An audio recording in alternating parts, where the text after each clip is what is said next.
오늘은 잠언 26장 17절에서 28절까지 말씀입니다. 오늘 본문 말씀은 우리의 언어 생활에 대해서 말씀하고 있습니다. 특별히 그리스도인들이 어떤 언어 생활을 가져야 하는가, 여러 가지들이 있겠지만 오늘 본문에서는 두 가지를 우리가 생각해 볼 수 있는데요. 첫 번째 20절 말씀에 보니까 나무가 다하면 불이 꺼지고 말쟁이가 없어지면 다툼이 신다라고 말씀하고 있어요.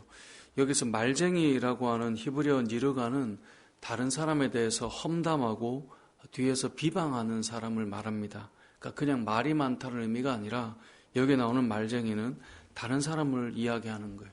그러니까 모이면 꼭 없는 사람을 이야기하는 거죠. 물론 칭찬이 되고 좋은 말이 되면 괜찮은데 모여서 다른 사람에 대한 험담과 비방을 하는 것, 그것에 대해서 말하는 것입니다. 그래서 20절에 나무가 닿으면 불이 꺼지고 뒤에서 험담하고 말하는 사람이 사라지면 이제 다툼이 없어진다라고 말씀하고 있는 것입니다. 근데 이게 안 좋은 걸 알면서도 꼭 이렇게 모여서 다른 사람의 험담을 하는 것, 그걸 왜 그렇게 하는가? 오늘 본문 22절은 그 이유를 설명하는데요. 남의 말하기를 좋아하는 자의 말은, 이게 앞서 말한 니르간, 뒤에서 말하는 말쟁이들이거든요. 남의 말하기를 좋아하는 자의 말은 뭐와 같다고 되어 있습니까?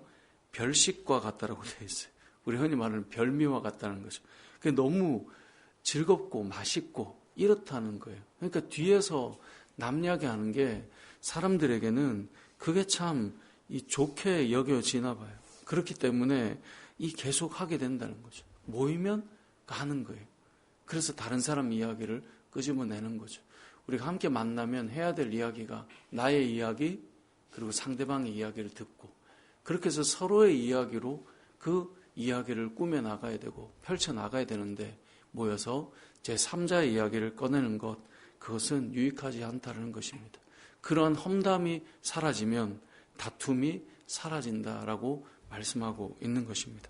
두 번째로 오늘 본문에서는 온유한 입술에 악한 마음을 가진 것은 은을 입힌 토기와 같다라고 23절에서 말씀합니다. 이게 무슨 말이냐면 말은 온유해요. 근데 마음은 악해요. 그 뭐와 같냐면 낮은 은을 입힌 토기와 같은 거예요. 톡인데요. 은을 발라놓은 거예요. 우리 흔히 도금했다 이런 것처럼 은으로 살짝 발라놓은 거죠. 근데 실제로는 토기인 거예요. 그러니까 우리가 말은 그럴싸하게 하지만 사실 속이 다르면 그 말은 사실은 그 마음속에서 진실함으로 나온 것이 아니기 때문에 겉만 이렇게 발라놓은 것과 같다라는 거죠. 24절에도 보면 원수는 입술로는 꾸미고 속으로는 속임을 품고 있어요. 그래서 25절에 그 말이 좋아 보이지만 믿지 말 것은 그 마음에 7가지 가정한 것이 있는 거죠. 결국은 이게 왜 안 좋은가? 26절에 보면요. 속임으로 그 미움을 감출지라도 그의 악이 회중 앞에 결국은 어떻게 돼요? 드러난다는 거예요. 결국은. 그럴듯하게 포장해 놨지만 그 마음이 결국은 나타나고 드러나게 된다라고 말씀하고 있습니다. 결국은 토기에 은을 입힌 것처럼 언어를 이쁘게 이렇게 만들어 놓은 것 같아도요. 그 속에 있는 마음은 결국은 그 말 속에 나타나게 된다는 것이죠.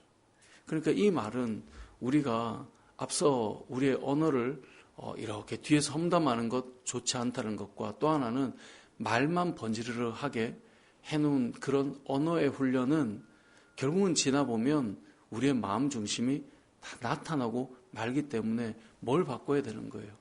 말만 바꾸는 게 아니라 우리의 마음 중심도 같이 바뀌어져 가야 되는 것이 그리스도인의 언어 생활입니다. 우리의 말은 이렇게 훈련해서 조금 바꿔놓을 수는 있지만 결국 중심에 있는 건요. 사람이 대화를 해보면 저분이 지금 어떤 마음이구나. 이게 한 번, 두 번은 가려지지만 계속 듣다 보면 나오게 되는 거예요.